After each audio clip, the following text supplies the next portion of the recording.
say you wanna watch a drama. You say you wanna watch a comedy. Well, you can watch it with your mama, or you can watch it with your daddy.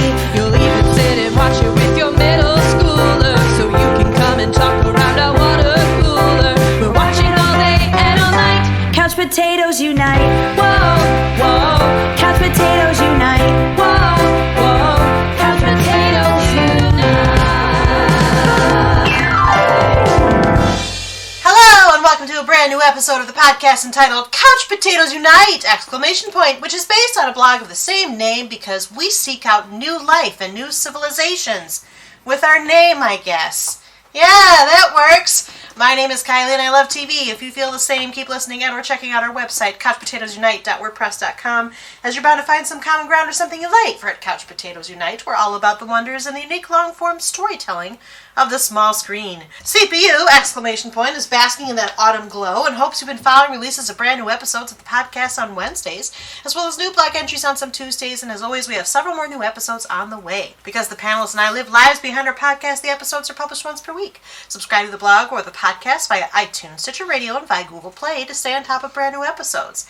Episodes already published discuss a variety of shows around the water cooler, including but not limited to The Crown, Once Upon a Time, a series of unfortunate events, Fuller House, Westworld, American Horror Story, The Good Place, Grace and Frankie, and Supernatural. We've published several episodes in our Looking Back series covering such diverse shows as Reign, Friends, Sense8, Battle Creek, and Buffy the Vampire Slayer and Angel. Plus new episodes are in the works, including revisits for Doctor Who, Gotham, Schitt's Creek, Arrested Development, Game of Thrones, Will and Grace, Stranger Things, iZombie, Marvel's Agents of S.H.I.E.L.D., Orange is the New Black, 13 Reasons Why, and the Marvel's Defenders panel will talk Season 2 of The Punisher, and the DCTU series panel will talk the 4th seasons of Supergirl and of Legends of Tomorrow.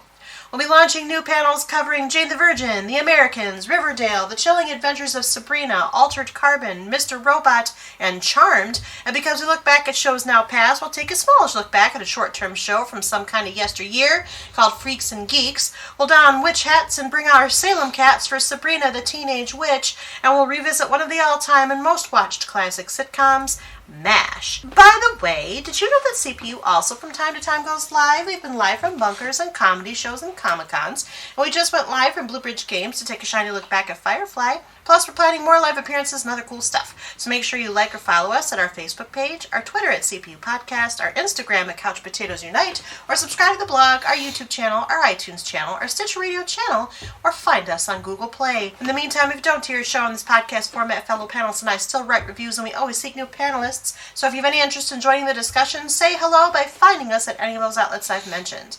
At the very least, stop by and leave us a thumbs up, comment, or review. We like feedback! We recommend observing the negotiated rules of the neutral zone, though. Keep the tone civil if firm in disagreement if you must, and don't do it behind the cloak of the internet. Today's panel and I are continuing a new Looking Back series, the biggest Looking Back series we've ever launched, by request of one of our panel members and our second most involved panelist, by a hair, who made such an impassioned speech about this series of series at one of our live Comic-Con events, we were moved to embark upon this now continuing mission of galactic proportions. If you aren't already aware, from time to time, CP will be choosing shows of all types, but usually of some fame or notoriety to reminisce about, and to consider whether or not they age gracefully, like a Vulcan deeply committed to the pursuit of logic and science, or don't hold up as well, like a doctor who's not anything but a doctor, such as a babysitter, an engineer, a bricklayer, and so on. As such, this is another chapter of our Looking Back podcast episodes, wherein we review a show that has been gone, either via natural end or cancellation, for some time. And this is but one chapter in a 30-episode or more series in which we will explore each individual season of a science fiction universe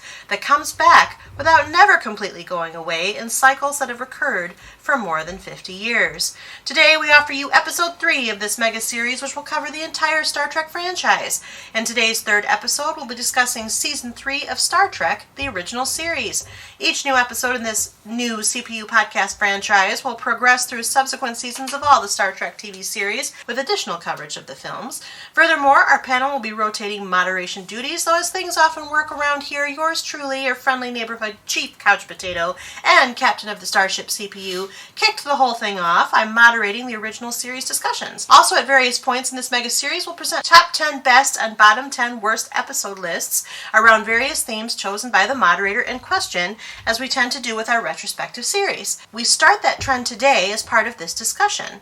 After parsing through the third season of the original series, we'll also share our respective lists of what we find to be the top 10 best and bottom 10 worst of the series, now that we've talked through all 3 seasons. But, of course, we have to get started with a tiny bit of plot summary, so to remind you, listener, Star Trek is an American science fiction television series created by Gene Roddenberry that follows the adventures of the starship USS Enterprise NCC-1701 and its crew. It later acquired the retronym of Star Trek the Original Series, or TOS, to distinguish the show within the media franchise that it began, and to which I previously alluded. The show is set in the Milky Way galaxy, roughly during the 2260s. The ship and crew are led by Captain James T. Kirk, played by William Shatner, First Officer and Science Officer Spock, played by Leonard Nimoy, and Chief Medical Officer Leonard McCoy, played by DeForest Kelley. Shatner's voiceover introduction during each episode's opening credits provides the starship's purpose. Space, the final frontier. These are the voyages of the Starship Enterprise. Its 5-year mission: to explore strange new worlds, to seek out new life and new civilizations, to boldly go where no man has gone before, or no woman, or no one. Today, in part 3 of our many multi-part Star Trek series, our modestly sized crew of Enterprise faithful and Trekkers extraordinaire, namely Nick, Sarah, Kyle, and Michael, along with your very involved moderator, will talk about the finer and less fine points of Season 3 of the original Star Trek. It should be noted that all of our panelists have viewed the entire original series and may discuss sensitive plot points. So for those of you who have not watched Star Trek, first of all, we'd be happy to beam you aboard. And second, if you plan to do so, listen at your own risk, as there may be major spoilers. Welcome back, panel. How are you? Awesome. Are you ready to go through Season 3 of Star Trek? So much Ready so. to boldly go. Wow. Cool. Well, that's what we'll do then, Sarah. So for our retrospective series, I'm going to remind you, listener, and the panelists, that we usually do our standard CPU character question, which changes with each show we do, but not for our retrospectives. We don't do that for every season chapter. So I need you to, I hope you remember, go around the water cooler, if you will. Tell us your first name and remind us who you were on your character question with regard to the original series. I'll go first since you already said my name. That's right. I'm Sarah. Hi, Sarah. Hi. I said I was Bones. You did. Yeah. Welcome back. It's so good to be here. My name's Nick. Hi, Nick. You just heard from Sarah, my wife. We did. I Dynamics. don't know if she said that. Was I didn't listening? say it. No. Oh, You I was covered listening. it. I believe in gender equality, so I was going to let you say it. Oh, then I should have said my spouse, Sarah. I'm pretty sure I was Bones as well. I think so. I'll stand by that. Okay. Are you sure? Yeah. All right. Welcome back, Nick. Thanks. Hi, my name's Michael. Hi, Michael. Hi, Michael. So if I remember correctly, I was Uhura, and I was very happy about all of the characters and everything, so I'm going to stick by that, yes. Okay. Welcome back, Michael. And I'm Kyle. Hi, Kyle. And I'm pretty sure I picked Kirk, I'm because pretty that's sure what you I did would too. always choose. That's also true. And you have a dynamic. I'm the moderator's brother-in-law. It's true. He's so excited when he says it. I automatically jumped to, and my wife is Hillary, because she's usually on these podcasts with me, but she's not here today. She's not. You have to go solo. She's not on this panel. She's not just not here today. That's correct. I want to make sure the audience knows she's not missing. She's not on the panel. Welcome back, Kyle, my brother-in-law. And of course, my name is Kylie, and I'm moderating and participating, and I said I was Spock, and I am still Spock, because that's how I feel. Well, welcome! You know how this works. We're going to talk about the third season of Star Trek, the original series. I imagine we have some general thoughts before we lead into the things we like Do best. we ever? Okay. Well, why don't we launch that portion of this discussion? Who'd like to start? I think Michael, look at, he's I a know. chomp. He's got stuff to say. I don't want to jump the gun if anyone else has any general thoughts, but... The specter of the gun? Oh, we can talk about that, but I guess I'll just say that this season was a bit of a slog to get through. I think the highs were sky high. Like, I think there's some great episodes. I even have some of the episodes from this season in my top 10. But the lows were just like the core of the earth low. just like, wow. Yeah. I'm going to try to think through that physics and see if it tracks. Well, I mean, if you Google the worst Star Trek episode for all the series, every episode ever, number one is always Spock's brain. So that, I mean, yes, it's pretty low. You know what's funny is I kind of disagree with you guys in that I don't hate a lot of these episodes, but I find them so boring that I don't remember them. There's that. For me, a lot of the plots are so much repetitive of episodes in season 1 and 2 and not done quite as well. Right. Where, like, if those other episodes didn't exist, I'd be perfectly fine with them. Yeah. I can see that. It's the worst season for me. I mean, it's really a struggle to get. I agree, it's a struggle. It was a struggle to get through it. I mean, not that I really struggled, but in terms of just, I think the repetition thought is really the key. It does kind of do the same formula now at this juncture of the show more than it ever did. From my original watch of season 3, or my memory of it, I went into this thinking, oh, there's a lot of stinkers in here. I was surprised by the level of mediocrity. I just thought so many of them were going to be terrible, but they did hit more of the boring, repetitive nature. Yeah, Nothing's they just kind of as some of bad them blend as- together, and they don't like stick out as much as the other seasons. Of course, it should be noted that at this juncture in the show's history, not only did it switch production companies in terms of its financial backing, but Gene Roddenberry kind of got shuffled to the side a little bit in favor of some other executive producers. This is also the first season, well, the only season that was after the cancellation, right? Yes. Well, after the first cancellation, Well, because yes. then it got canceled again. Well, of course, right. Yes, thank you for that clarification. And that was permanent. Yes. So, Yeah, this is a weird show that it's hard to finish season 3 and be like, oh, I wish there was a 4th season. Yeah. But I'm glad it got movies, and I'm really glad that the franchise continued. So I guess I'm glad it was canceled when it was. It's just so weird. It being canceled after season 2, it's such a triumph for the fans to get a season 3, and then it's almost not worth it? Yeah, kind of where I was going. Yeah, so I feel like that is the question. Who was this season for? Like, I mean, I feel like there's so many... I feel Yeah. it's kind of like some more modern shows, like the CW Arrowverse shows, where the 3rd season is all the producers just like throwing a bunch of stuff together what they think like is marketable. Like there's a bunch of guest stars who were from like the Batman 66 show, like Lee Merriweather and Yvonne Craig. well, she wasn't in the show. She was in the movie. She was the movie Catwoman. Oh. That's Yvonne true, yes. Craig, Mhm. yeah, was Batgirl. But Frank yeah, there's Gorshin is a lot of little stunt actors that were big in the 60s at this time in roles and episodes, and it feels like they then wrote the episodes around, oh, this actor's available. Well, I also think they probably kind of were starting to phone it in at this point because they did bring it back. But they didn't bring it back at the same budget level. Mm-hmm. They didn't do any, I mean, not that they did a lot of marketing for the first 2 seasons, but they pretty much stopped marketing it at this juncture. Mm-hmm. It was determined to kill it off, I think, rather than, the first time where they were just trying to punch the numbers. Yeah, and then like a lot of the really great sci-fi writers from the first 2 seasons didn't come back because they just weren't willing to pay them what they deserved. Well, plus, again, with the Gene's more minimal involvement, whether that was whoever's choice that was, it also probably created a little bit of a lack of loyalty issue, too, with those writers were writing for him, as opposed to the new ones that kind of came on board. Oh, okay, wow. That's an interesting way to begin this episode. If I Season 3.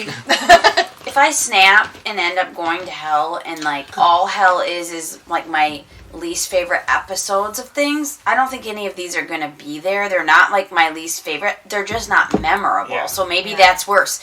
I don't know. Yeah. Because it's not dynamic. Especially when to you me. have so much Star Trek between all the shows and the Yeah. movies and so many highs to then just have things that are kind of flatline. Yeah.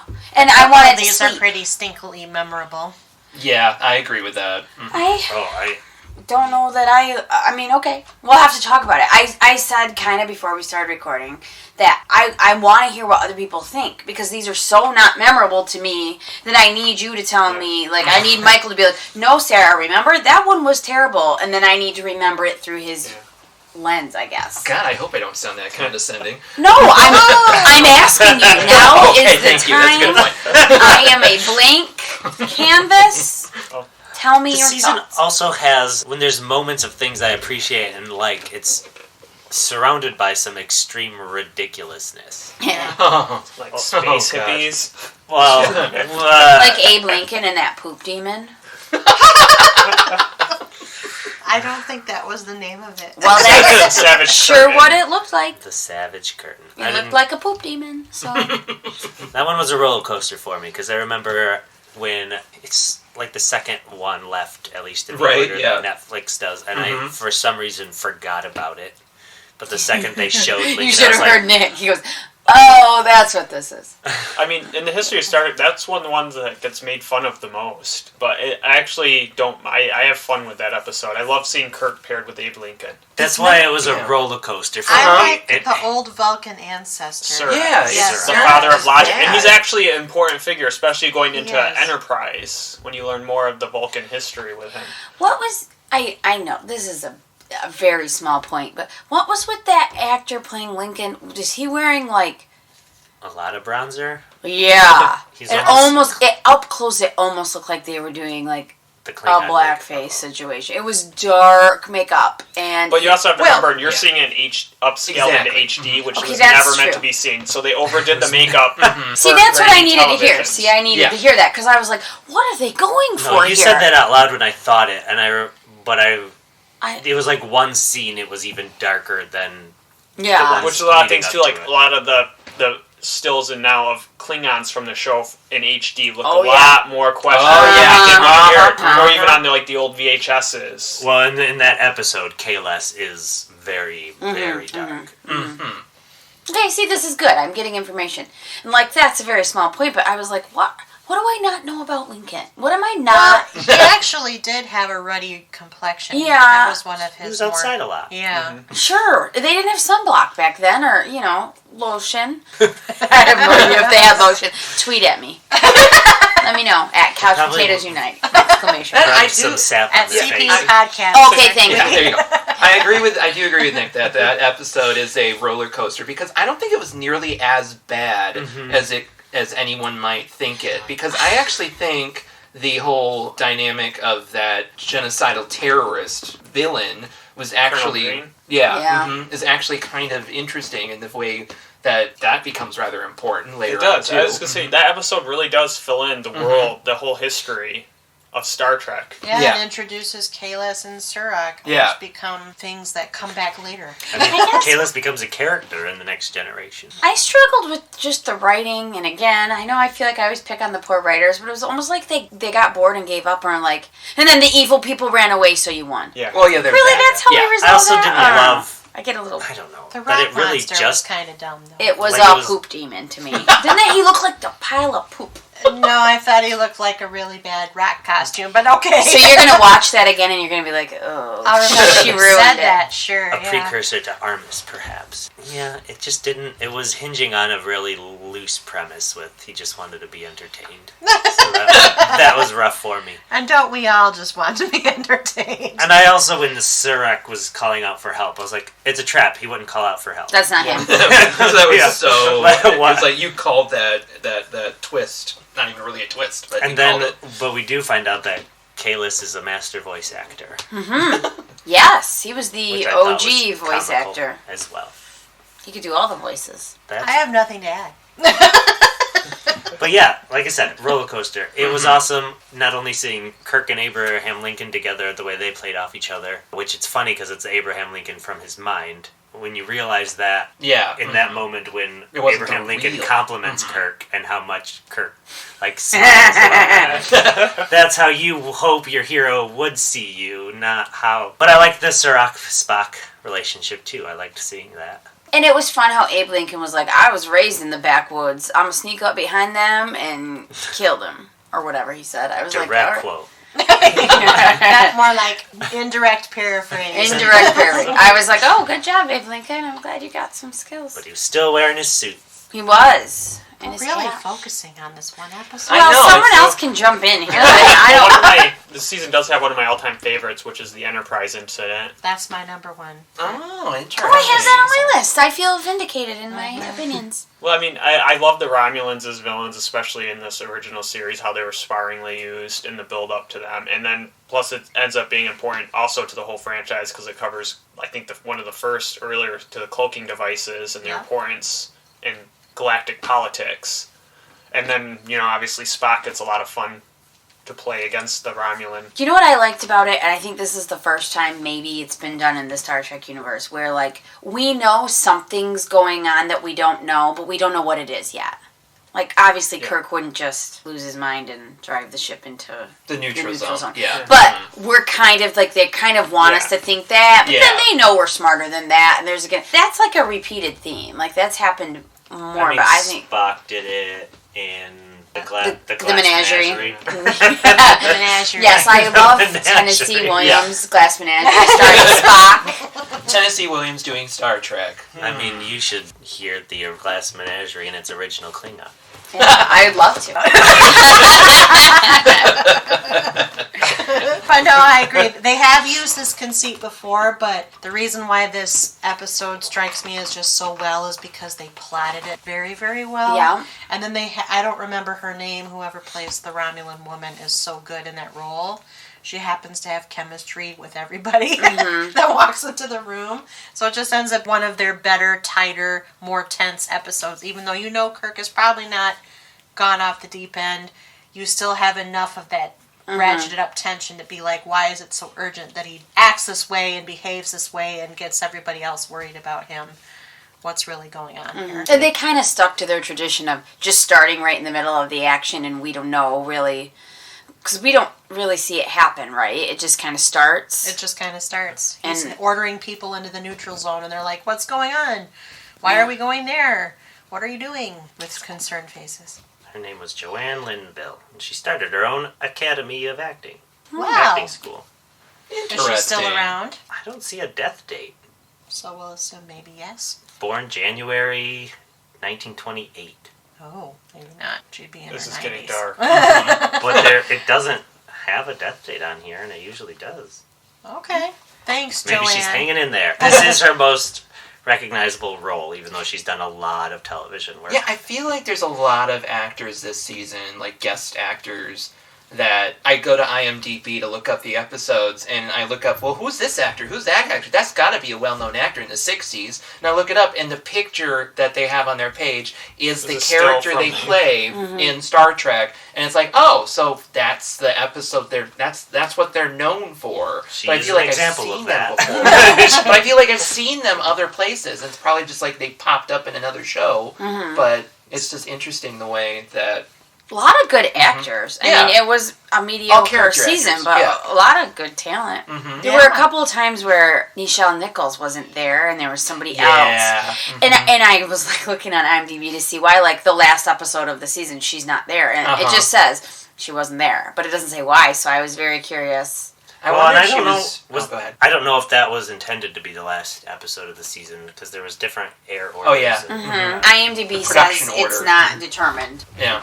I wonder because she was one of the below the line cast members that maybe she had like a set episode count. I don't know. Because I think a lot of TV payment is done by the episode, and if you're like a below the line cast member, it's like, well, you can't get paid as much as Spock or Shatner or whatever, so that means you just don't get to appear in a lot of episodes. I just especially noticed it in that Turnabout Intruder because Sulu and Chekhov had a really good exchange where they're like, we're not putting those coordinates in. We're not right. And that the gal who was on the con back there just kind of looked like she agreed. She didn't do anything. Was she on the con? I don't think she was so. communications. Yeah. And Com is command. Communications is that. And she just sat there and like didn't say anything, but like looked like she was supporting them. And I'm like, oh man, if that would have been Uhura, then like that probably would have been a thing. But alas.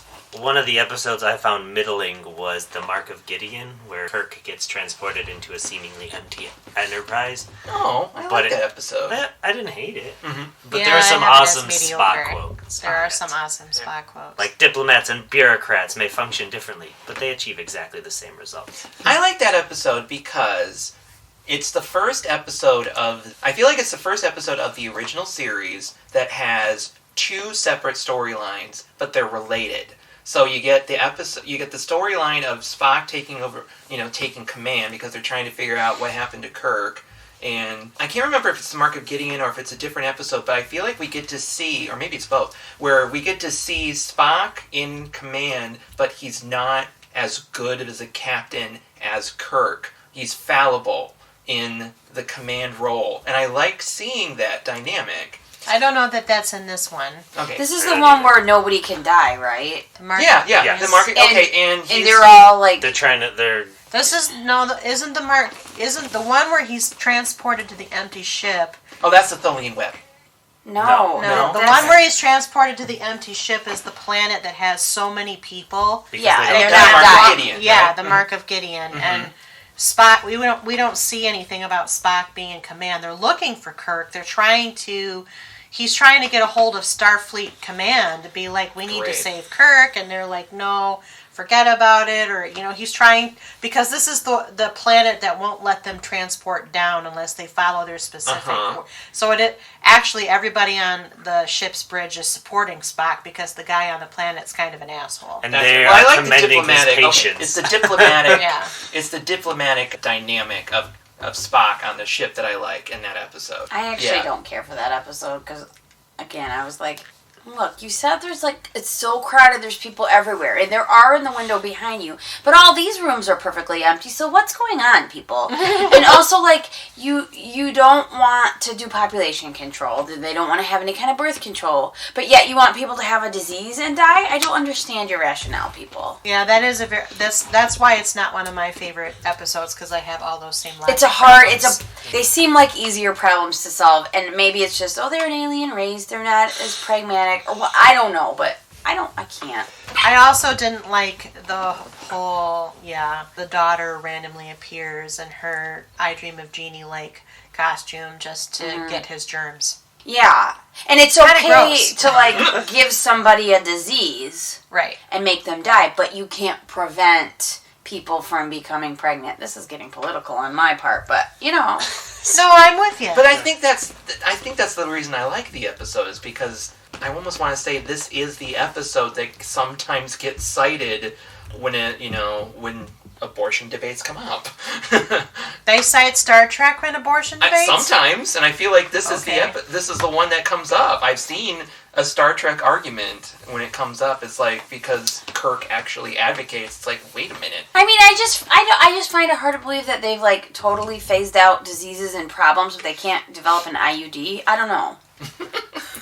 It's the 1960s. Or whatever their alien They're version in the of that future. is. I'm just saying, IUDs were not invented until That's true, like yes. the 90s. The pill was Well, they basically can only come. what? I mean, I'm not saying that specific No, I birth control, but they can come up with every cure. But then I don't know. Plus, if there's no room to even walk around, how are these people getting, horizontal to even get babies made? We don't know. That was another Yeah. logic problem. I agree with that. Yeah. That's what all those empty rooms are for. When it's not being the second Enterprise. You're reaching. It's just a Motel 6. So it must be, or they get pregnant a different way. I guess. I don't They know. could get pregnant a different way, but they did show I don't know. Kirk and the daughter getting fairly romantic. No, that's true. I actually really kind of like that episode. It's on my list of favorites, but not my top favorites. But it's one that I did. You also mentioned one of the reasons you liked it is there's like a second story, and in the previous podcast, Yeah, but you but they condemned did it well. the story. I did condemn B story. I did, because I don't like B stories that have nothing to do with the A story. I like it when the A and the B story are basically the same story, but they just come together at the end. I like a mix throughout a season of 20 plus episodes. My favorite is when it has nothing to do with it, but then it connects. Okay, I like That's the best. I like that. But that's really difficult to do. I was just watching an episode of The Next Generation. I know this has nothing to do with what we're talking about right now, but it was the A story and a B story. They had absolutely nothing to do with each other, and it was so incredibly boring. But we'll get to that when we get to Season 5 of The Next Generation. Which is in Season a 5. few months. Segue, since we're talking about stories connecting, the Tholian Web is an important episode. Yes. Okay, I love that Yes, episode. it is. I have it as an honorable It's mention. the first episode with the USS Defiant, the first USS Defiant. Yes, the 1st one. And it plays a direct role in Star Trek Enterprise Yes, it for does.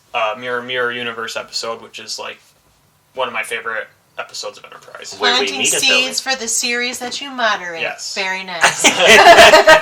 There's no shame I did it too. Gotta do it. Not this episode, I did it during season 2. Maybe that's the one I'm thinking of when it comes to Spock taking over the Enterprise. That is the one And where when he's a he's little bit more Kirk's- awkward and phased between the two worlds. That's the one Yeah. I'm thinking of. And I just love that. I think it's so nice to see the different command philosophies, and I love seeing Spock and Bones have that great conflict where it's just like, no, you can't do that. It's like, well, there's that logical conflict they have where it's like, well, Spock's going to do things one way, and Bones is like, what? But we have to save Kirk. We have to. What are you doing?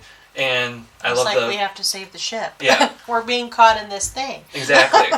So I love the dynamic between that and the way that they have that message from Kirk that's like, I hope that you're getting along. And they kind of look at each other like, oops, maybe we should actually think about getting along from now on. I have that as an honorable mention. I really enjoyed that episode.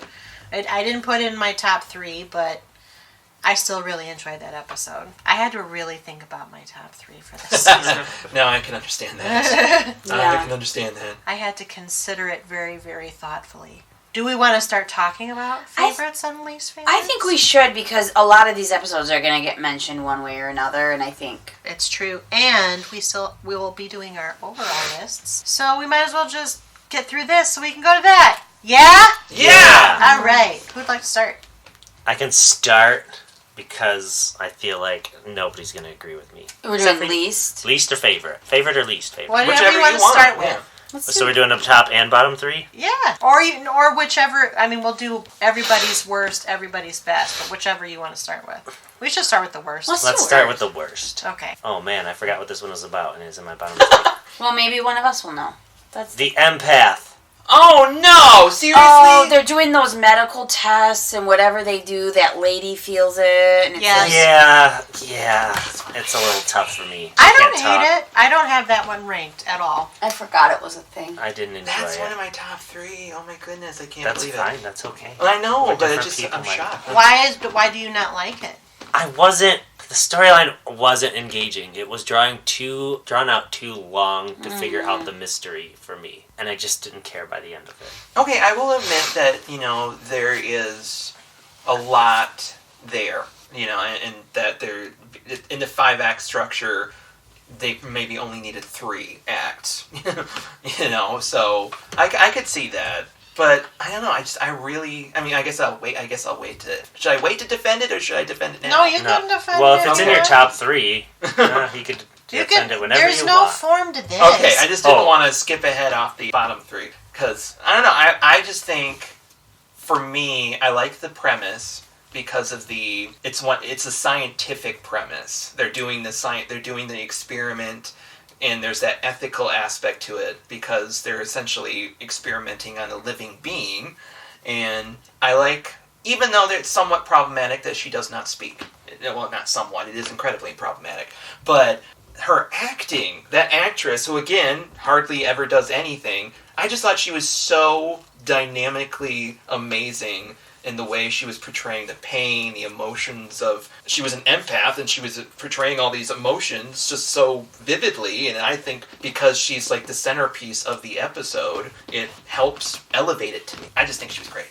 So, that's in my top 3. Did he impassionedly convince you to pull it off your worst? I don't know what I would drop down in there, but like I said, there's a lot of these that I can slide around, but... Well, I wasn't trying to convince anyone. I was just defending it, saying I can't believe that... And you're in good company, because DeForest Kelly said it was one of his favorite episodes. Yeah, and I think he had a great role in that because of his, being the doctor in that scenario. He's able to defend the humanity of this empathic character and the ethics of it. So I think that was really cool. He has to be saved by her. Well, yes, exactly. But there's that great dynamic of, well, is it right to have her save me by taking on my pain and suffering?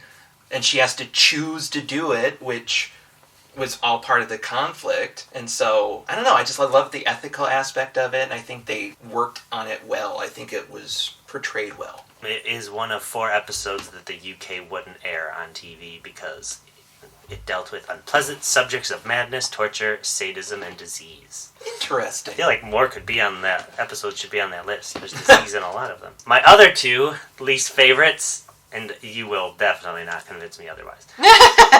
And the Children Shall Lead. Oh yeah. Oh yeah, I can agree with that one. And my least favorite is The Way to Eden. Get those space hippies out.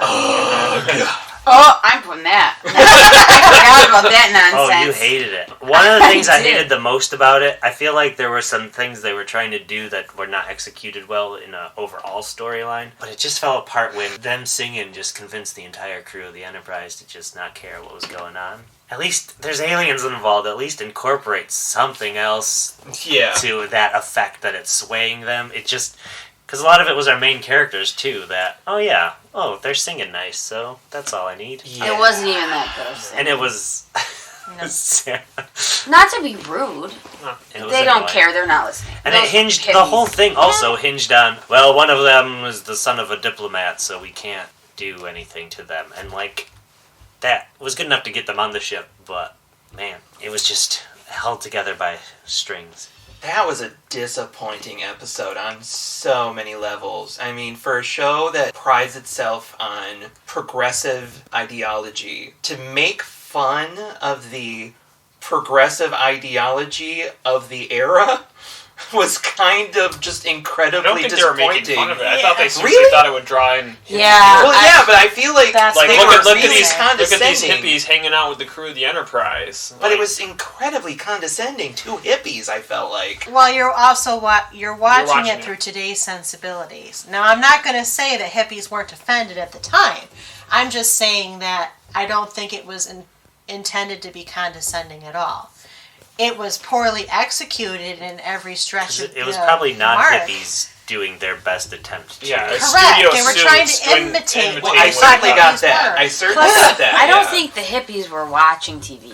I don't know. Probably not. I don't mean to generalize Yeah, that they were way. They probably might too be busy, watching, but maybe not soberly.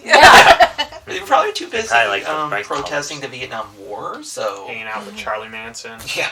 Well, Okay, now we're taking stereotypes that are not accurate. And Sorry, I just got done watching. watching. I just got That's done fine, watching please, Mindhunter. tell It's us, it's so. fresh Stop in my it. brain. Should I sing Aquarius real quick just to make Sure, them if you smooth it wanna. over? Okay. No. The episode was almost anti-vax, which was interesting to watch, but because the main thing that their leader wanted was to not be, even though he was a carrier of a disease, Yeah. he didn't want vaccines and these clean environments and all that stuff. And then ended up on a planet where the fruit was poison. well, literally everything was poison. So it was a nice, fun irony. One of them had acid in it, right? Yeah. Like, the plants grass were would touch also- the The grass. grasses, and they with were your barefoot. skin, and, That does seem like an exec being like, oh, what if the grass burned these barefoot hippies' feet? Probably. I did like Some soup. their idea of I'm saying counterculture. Meh. their idea of hippie clothing. They tried to mash it with their sexy alien future. Right, yeah. Like, who did this costume design? Plus, One you of them had sweetheart. purple hair. I know. It was almost like they were one roll of fabric short, which Yeah. is like, that's all right. We'll just make cut it some really... of the midriff out of this Yeah. one, and we'll make a top. All right, I'm gonna do mine because Did you finish, Nick? It was 3. Okay. I didn't say much about "And the Children Shall Lead," but Well, yeah. It's I'll talk self-explanatory. more about that. A bunch of little kids holding them hostage. Yeah. It's ridiculous. With weird magic. So, okay, now serious question before we move on. What are we getting wrong about the stereotypes about hippies? So hippies, the Charlie Manson. I'm sorry. Okay, I was getting really passionate. not everybody was murdering people. Yeah, They just he Okay, had I a knew very that. limited number in his Manson I got family. that. Okay, but B. you were also okay. Yeah, they were not all necessarily protesting the Vietnam War. I mean, there was a protest of an older generation. There was the freedom of youth. There was the sexual revolution. all of That's very that, the important, civil yeah. rights movement. You know, they might have been going to San Francisco and just hanging out. Woodstock was in New York. That's true. Protests were in the major cities. Some of those protests went to riots. So it's just, that's a very complicated thing. There was a whole evolution, and y'all were saying things that were wrong. That's all. I wanted you to correct correct us. I feel like we're all just lightheartedly joking. Yeah. No, I really wanted you to correct us because I feel like that was important to make a note of. So. Well, it was, especially since we're talking about this episode, Kyle, where they were talking about, trying to be Don't real joke hippies. about hippies. Not the real ones, you can joke about these. See, that's why I wanted her to correct us, because I knew she was very passionate about it. And Yeah. I felt like it was important that you had your say. Thanks. Mm-hmm. Good job, Nick. Who wants to go next? I'll do mine. Okay. Look, I feel like I know when I say I have 4 because I just added space hippies because that's the worst thing I've ever seen in my life. I think I blocked it out. I might need therapy for that one. So I'm gonna say my number 4, and I feel like this is gonna be on some of y'all's best lists, but I don't like it. I don't get it. It's very iconic Star Trek episode, so you're all gonna yell at me, and that's fine. I've just accepted it. But it is Let That Be Your Last Battlefield. That's AKA, not our best faces are half different colors and we're all dead. And I just think it's boring and I don't like it. No, I hate that episode. I disagree on a very strong level. It's You my can- number 3 favorite. That's your right to do it. I'm not See, saying here's my there are no it's- merits to it, but I personally think it's dull and I don't like it. So that's me. Here's my thing. Watching it now as an adult, it's not a great episode, but it is literally the very first episode of Star Trek I could ever remember watching. It's very memorable. You're not So, going to I forget have, about it. I have nostalgia because I remember watching. That's the first one I remember my dad sitting me down and watching it, and it blew my mind. Which, I mean, when you compare it to the greats, it's nowhere even on that list. So it's, to me, a very intelligent episode at a very, very controversial time in the civil rights movement. Not gonna disagree, but it's also boring. Again, you would know more about this than the rest of us, so I mean... Also, one of the guests... because of the fact because she's in civil rights in her... Weren't you a history major? No, I wasn't. Oh, well, okay. Also, Frank Gorshin is one of the people in it. He, of course, played the Riddler in Batman 1966. Sure I love Goes Frank back to the Gorshin. stunt casting. I'm sure he's Yeah, very but he was talented. a brilliant stunt cast for this episode because he was a very enjoyable kind of love him, hate him villain type. And the irony of the whole thing is that their world destroyed itself in the 10,000 years, and that's the whole moral that they were trying to get across. To me, it's very brilliantly written. Now, does it kind of pander on too long in this sort of genocidal hatred? Sure, but Yeah, I just find it dull. So that's that. okay. I guess my number 3, I don't remember what this is. Spectre of the Gun. Anymore? It's the ridiculous Cowboys. Yeah, Okay, Cow- correct. Okay, so we know how I feel about Yes. this. Let's Yep, not that's pick a on my genre list. and go there. So that's why I hated that. Uh-huh. My number 2 is the Savage Curtain. Sorry with the poop demon in the Lincoln. I just struggle with it. I'm not saying again, these are not gonna haunt me, but I just had to pick. And then I moved Space Hippies to number 1 because that's just Trash. asinine. It's asinine to me. It's trash. The whole thing. Well, I'll Some go of last. those you can get behind. Yeah, I'll go last in the bests. For this one, I'm gonna kind of jump on. I actually have 4 too, but I'll tie the last the last 2 or the best 2. Number 3, not the worst one. Number 3/4 would be And the Children Shall Lead. And Yeah. Turnabout Intruder. I hate the series finale. I cannot get over the fact that when Kirk is occupied by the lady, he doesn't really act enough like the lady. It's not his showcase. It's not his showcase, and the lady doesn't really act like Kirk, and it's really hard to be like, I'm supposed to believe this is a body swap. How? And it's a very tropey science fiction thing, but it was very poorly done here. Yeah. So I mean, it did birth a very popular GIF where he's like, It's terrible. Yeah. It's got gift currency. It does have gift currency, but it ends up being one of the worst notes a show could go out on. Not Was to mention this. incredibly sexist. Yes! Also oh my that. god. Talk about condescending towards women and the whole idea. I mean, they blatantly make a comment that women can't lead. And it's just oof. It's another episode that feels like it was written by board members. Yeah, they did kind of make that statement, but in the context of, it's complicated because there is kind of an overt sexist undertone, but she's also crazy AF. Well, and that's that. Yeah. Uh-huh. She's ambitious and crazy because she does not actually have the talent to lead, but then they make the leap that women don't generally have the I didn't talent get to that. lead. A little bit, it's in there, especially from the people that were putting her putting her, the whole mutiny trial. Yeah. I hate that episode. Wow. I know, I have strong feelings. Those are my... The second one is Spock's brain, because it's really tough to believe. It's also ridiculous. It's the What's brain. the premise? Tell us again. They take Spock's brain out and plug it up to a machine. The alien race, they need a computer, so they decide Spock's brain is the That's best right. one, That's and they right. run off with it. I mean, they're not wrong. They're but not also, wrong, but existing as a computer thing and then putting it back in his head. Yeah. And the big, huge, completely formless, functionless panel that Dr. McCoy is working behind, so you can't see exactly what he's doing to put Spock's brain back. Well, we wouldn't want to know, because I don't think they know. Yeah, right? Exactly. But That's also, pretty it's obvious. really boring. Yeah. The episode itself, despite the lame premise, is also super boring. I didn't pretty even sure- remember it, so. I'm pretty sure the putting Spock's brain back is literally the last 2 acts of the 5-act structure. It's the last act. It's Okay. probably the last 5 It minutes. seemed like Yeah. the last It 2 feels acts. a long time. And then my number one is the Space Hippies, because that's trash. I mean, at least Spock's brain had a story. Yeah, right? Space Hippies doesn't even have a story. At least not one that was good. And I was so irritated. I stopped that episode so many times when I was rewatching it. This like, how can I get through so bad. this? Yep. So- Sorry, Star Trek. No, Space Hippies are trash. Basically, all of the episodes that you have mentioned would be on my top 3/4. The only one we haven't mentioned, I would put And the Children Shall Lead as a definite, the whole, this is, I mean, you're gonna hear it, but you're not gonna see it. Yeah, that's all the kids were doing to control the Enterprise with that With an ridiculous alien music. ghost. Was that the right? one where they summoned him with a chant? Yes. Yeah. So dumb. That episode has, reeks of the whole fear of children, Well, children are scary. says the father of 2. Anyway. Well, not my kid. But yeah, so that episode, and just I was like, ugh. And then the Space Hippies was awful, and it was laughable. I was laughing, but not in a good way at certain I points. couldn't even laugh. It was Yeah. so funny.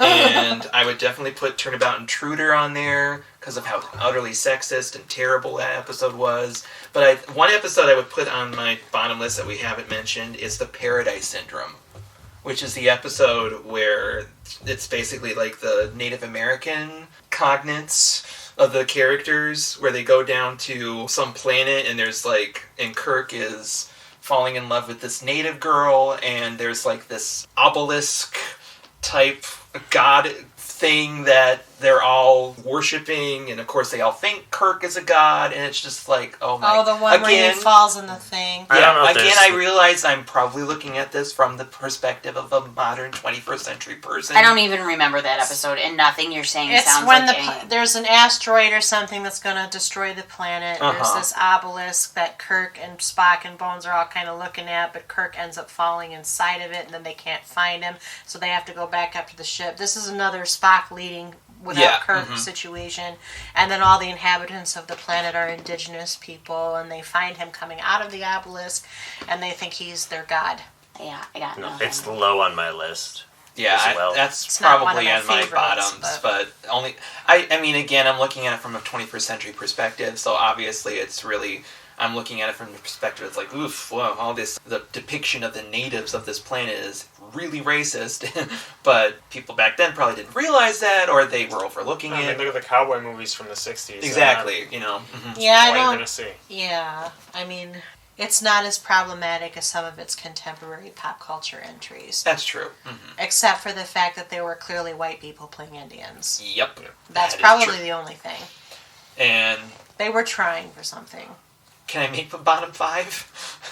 Because I would You put can do Spectre what of the you Gun, want. too. Okay. Because I hate the idea... I mean, unpopular opinion here. After watching this season, I don't like Chekhov. I don't think No, that's I read unpopular. Like any... Once again, Wrath of Khan was all Chekhov's fault. Voyage home. Chekhov falls off a boat and hurts his head and messes up everything. Also, Chekhov knew one of those space hippies, so he can take responsibility for that. Anytime this season he was one of the parts of the story in some way, I just zoned out. Inspector of the Gun in the Space Hippie episode, and it's just like, oh, great. I mean, They're he's trying my to least pander favorite to of the the young 7. audience. I don't deny that. Yeah, they're trying to pander to the youngins of the 60s by bringing in this young, Chekhov being like, oh, we're trying to appeal to young kids so that they can keep the show on. And it's just like, ugh. So yeah, that's a bottom 5. So my least favorite, Spock's Brain. I agree with most internet rankings. I think it's one of the weakest episodes of all Star Trek. But you think it's better than or worser than Space Hippies? Space Hippies is second. It at least has some goofiness going on. See, I'd rather have the story than the blatantly bad goofiness. Keep in mind, these are all low on my list. It's hard Okay. to... And then Bottom Spectre 3. of the Gun. Spectre of the Gun is on there just because I always thought that was ridiculous. It's like, oh, we just have these really cheap cowboy costumes and sets in the back, so this is just a quick one we can film real quick and move on. Clearly a Paramount. They backlog. love doing that. Mm-hmm. That's it? That was my 3. Kyle, you're short and sweet. But we have already said all of your episodes. Yeah, I was going to say, there isn't much ground I can cover without. Well, why don't you do your best first? Yeah, you then? start. You get to start the best one. Okay. You can be effusive if you want. Well, the first one I kind of covered as we started was the Enterprise incident. It feels like a perfect sequel episode to one of my other favorites, which is Balance of Terror. Like, they go together perfectly. And I actually wish we had gotten a couple more Romulan-centered episodes because they did them so well. Day of the Dove is one of my absolute favorites. Yes. And Klingon Timeline, it's a pretty important episode. Say more about it. I don't remember. That's the episode where the Klingons There's are... an alien Alien presence life. that's Yeah. pitting them Forcing against them each to other. fight. And It's more, and essentially it's... feed off their hatred. Yeah, essentially it's also mimicked in Star Trek 6, where there's this whole conspiracy to put the Klingons against the Federation and backtrack any sorts of peace talks. This kind of feels I like a never thought of that, prequel but yeah. to that. In fact, like, most of the Blu-ray, anytime they release that movie, this episode is always on that disc. Oh. So I always, so I can't watch one without the other. That's smart of them. That's one of my favorites. And then Tholian Web I love, mostly now because of its place in the whole overall history. I can go next. Why don't you go next? Do it, Nick. I really enjoyed Wink of an Eye. It's Yeah, a fun I sci-fi like that one. premise What's that one? Say more. where people start speeding up. So it I looks. just like that. Yeah. I enjoyed it. It's not ranked, but I enjoy it. This was a roller coaster one for me too, but I enjoyed it and the message. And one of the actors did a really good job. Plato's Stepchildren. I have that on my Ooh. list. So we can talk about that. I kind of want to look up the actor's name, but he was the little person in it. He really enjoyed acting, and he credits Star Trek for giving him one of the few roles where he got to have some sort of dignity, and the whole episode is kind His of name's about Michael that. Dunn. And I like the story about power and corrupting, and how the struggle with not submitting to revenge. Even though we're being shown as an audience member, these people are terrible, horrible people. So I really enjoyed it. It's And really it should be noted- super goofy, too. Yeah, goofy. And it should be noted that, of course, is the infamous episode that sparked the whole, like, one of the most famous moments of all of the original series. That is the famous episode where Uhura and Kirk kiss. Oh, yeah. And As an supposedly, interracial pair. Yep, and which is supposedly was one of the, if not the first, one of the very first incidences of an interracial kiss on national American television. It gets credited as being the first, but if you dig into it, there might, like, the UK might have had one. Like, I think it's the biggest one in American television history. It was blacked out in certain Markets? areas. Yeah. The South. Yeah, throughout the South, they aired dead air. They thought that would cost them less money than their advertisers wanting to leave them than throwing something else on the television. Yeah, and This the was goofiness. the yes, I agree first with that. one occurred in Movin' with Nancy, where Nancy Sinatra kissed Sammy Davis Jr. It was a special, so not a show. They did film that scene twice, once where they're not actually kissing, and I think that's what they actually use. I'll say, yeah, the Sammy Davis one was cheek to cheek. This is the first lip passionate one, they're saying. Wow, we diving deep. It also says that William Shatner crossed his eyes so that they wouldn't be able to use the take where he didn't kiss her.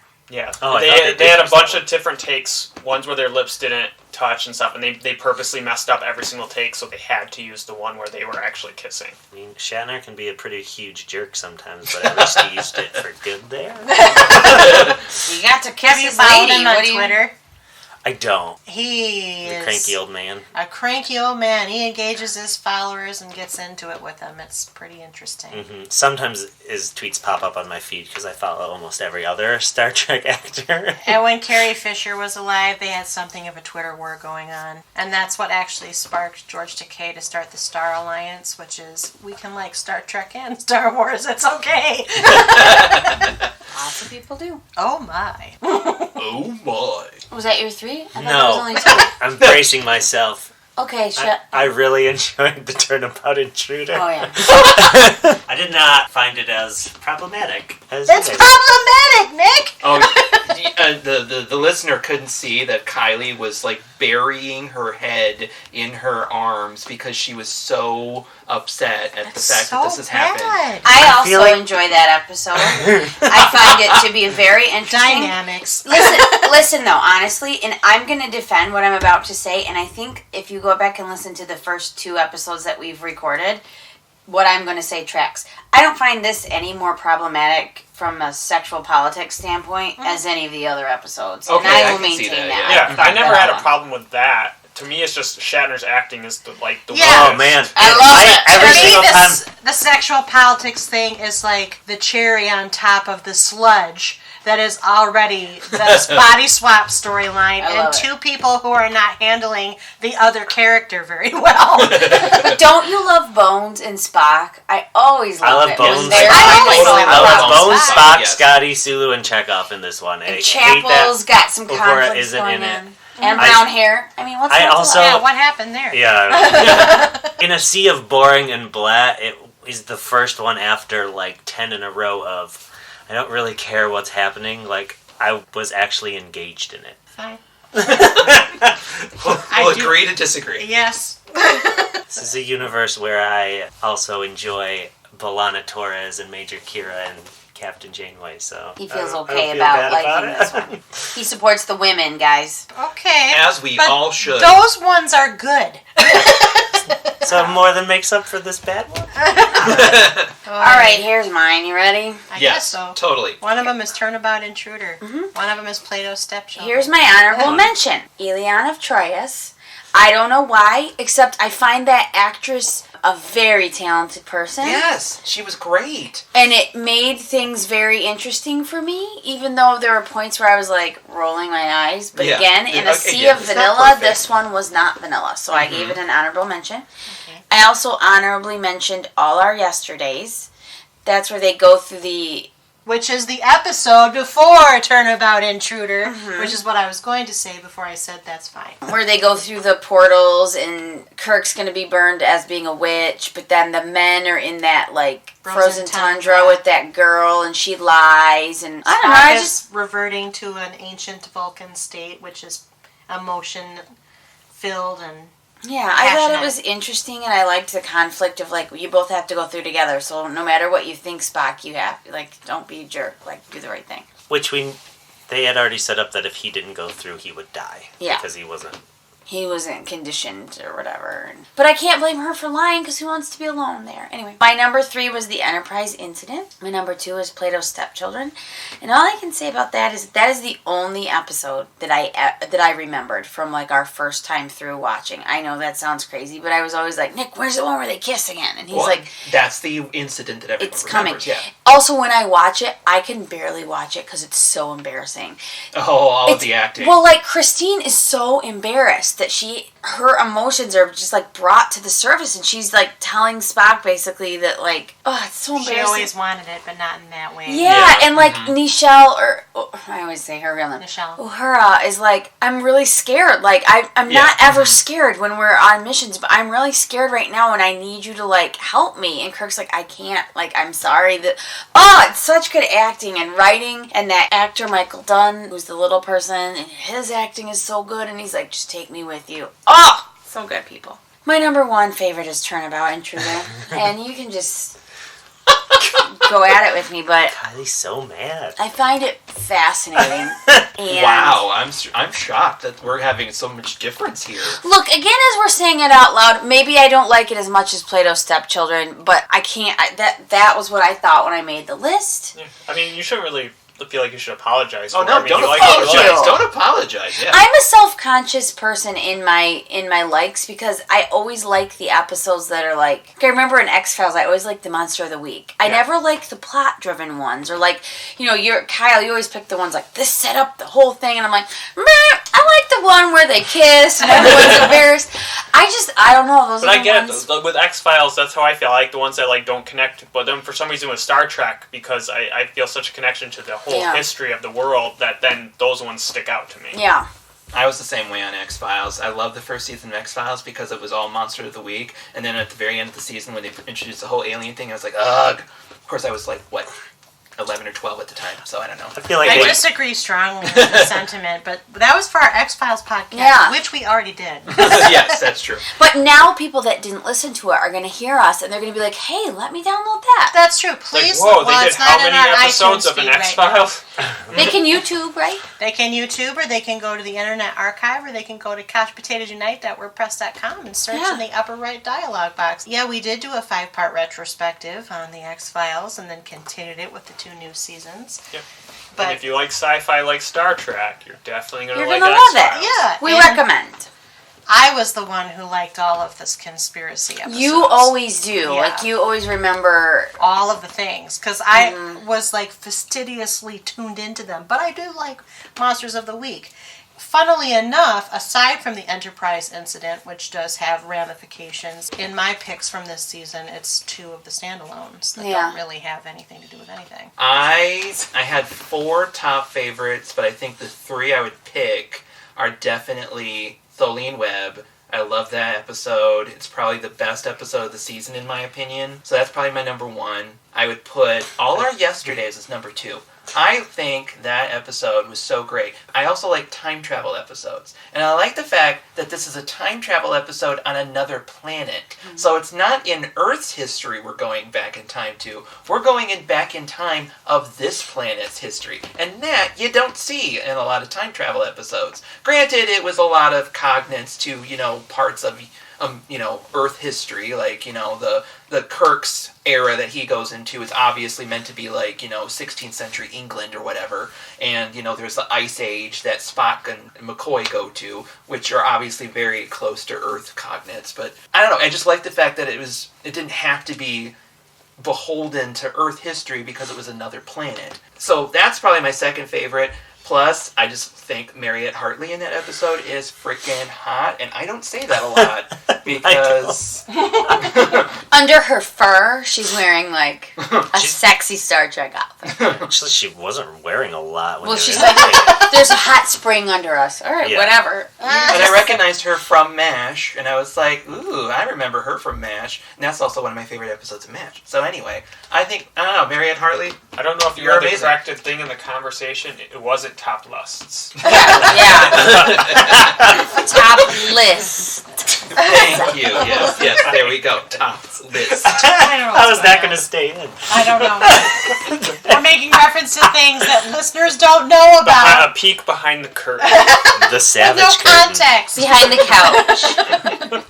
Under the couch. Wait, I feel like I missed something. Anyway, so yeah, that's my number 2 is All Our Yesterdays. And I think my number 3 is The Empath, honestly. Yeah, no, seriously. I really liked it. There's a lot of dichotomy. I know, right? And I mean, I've already defended that episode passionately, and so yeah, those are my top 3. And I don't know, it's interesting. I feel like all 3 of those episodes have prominent women. Because I feel like Uhura was kind of prominent in Selene Webb in some way. A little bit. Not too much, but... Well, she had interchanges with Spock. Mm-hmm.